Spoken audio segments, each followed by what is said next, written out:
Everybody else is armed except blacks. Blacks are drinking, they're dancing.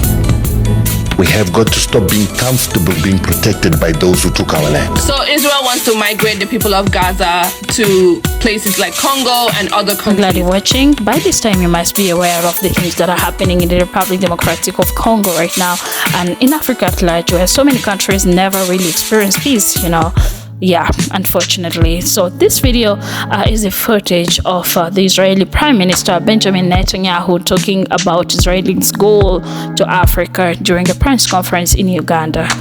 And this got so many concerns around the continent, speculating what those goals and plans are. And people are speculating, some of the speculations that are around. Will Africa be Israel's next target after they've completely taken dominion over Palestine? So there are also other people who are speculating and also comment on African leaders, and they're saying that they should be very careful with this. They should not take it lightly. It's a very serious matter. You'll also remember that I even shared a video here of Malawians moving to Israeli to work in plantations, as well as Kenyans. They have also gone to work in plantation in Israeli as we speak right now. So yeah, watch the full footage and let's discuss. We think that Israel now is the best partner that the countries of Africa could have, and it's something that is dear to our hearts. The founder of modern Zionism, the national movement of the Jewish people, was Theodor Herzl, and he said, after I liberate the Jewish people, I will go to Africa to help liberate the black people. We have our African brethren, the Ethiopian Jews, who are in our society, and I personally work every few weeks to help integrate more and more and incorporate them in our society.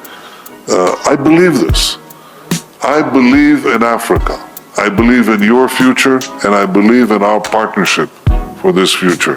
What are your thoughts on this? Let's interact in the comment section, but also let's listen to different people's opinion on the same. Exactly is he going to liberate Africa from? For him to call out the fact that he's trying to integrate Ethiopians into their society is almost a slap in the face. Do you not remember that they were literally given Ethiopian women contraceptives without their consent to stop them from getting pregnant? Those of us that have been talking about this for the whole entire time it's been taking place, we've been warning you that after he's done with what he's doing to these people, they will just move on to the next country that they want to take over, and they don't care what it takes for them to get what they want. They've shown us all that at this point.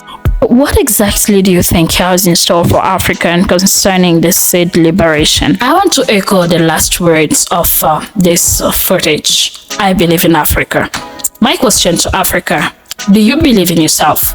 Do you believe in your potentiality? Is there a significant amount of effort that you are putting out there to liberate yourself from the Western? Or are you ready to let it go, to let it slide and continue busy fighting and see which tribe will be the leading? Or would you see this as an opportunity for you to come together and unite? This is an eye-opener. Let's stop being distracted and unite to liberate ourselves. The freedom will come from us. Our ancestors fought for our liberation. Especially Africa, but it's true in the Caribbean also. Black people are more concerned with their tribe being in control than they are with liberation from foreign control. Are you following me? I've seen it.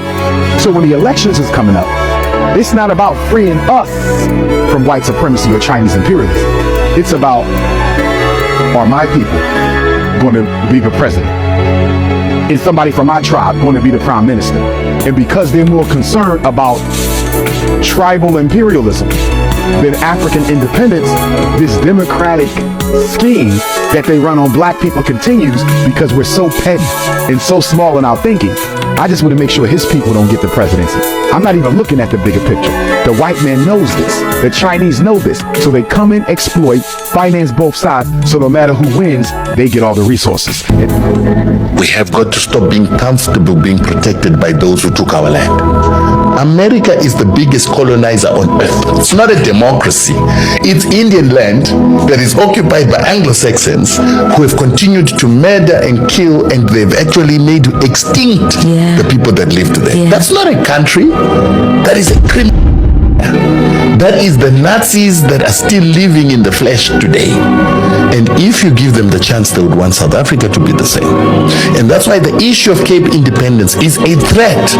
Because once they establish a Cape province, they're going to give it nuclear weapons like they did with Israel. And they're going to make it a little Israel in Africa and use it to terrorize and take the rest of the land from the whole of South Africa, slowly but surely, like what they did with Palestine. Our young black South Africans need to start getting military training. Let's stop nonsense of being surrounded by security companies that are Indian, security companies that are white, but there are no black security companies, and black people are not being militarized. Black people in South Africa have got to become militarized. And this has to be done now, not tomorrow. This nonsense of white security officers acting and policing black people, which is happening more and more. I even been to police roadblocks where there are private security companies as part of the roadblock. Who are those people policing the South Africans? And when did we get comfortable with white people policing black people once again? Black people have got to get military training. This notion that we're a rainbow nation is a nonsense story because everybody else is armed except blacks. Oh, hi everyone. Hello, darlings. I'm here with Tiffany Haddish, and we're about to do Tiffany Haddish, who I know is Jewish and is black presenting. Does she know how Africans are treated in Israel? Do y'all know how Africans are treated in Israel? Ethiopian Jews who seek refuge in the ethno-religious state of Israel have been sterilized. They've been sterilizing Ethiopian Jewish women without their consent. So, I don't know if it's a safe space, but go off, sis. Just don't get behind the wheel.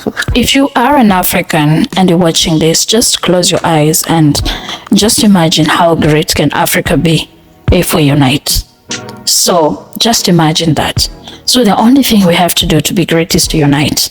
So it will be us as one against the world. Did you know that if Africa united as a single country, its population would be 1.4 billion, putting it ahead of China and India as the world's most populous country? Or that its GDP would be roughly $3.1 trillion US, putting it just behind the UK and India in economic size. The new country would have over 2,000 languages, and Christianity and Islam would be the dominant I'm glad religions. you watched this extent. Keep it Comfort for Life Network. Goodbye for now. Don't forget to like the video, subscribe, share the video.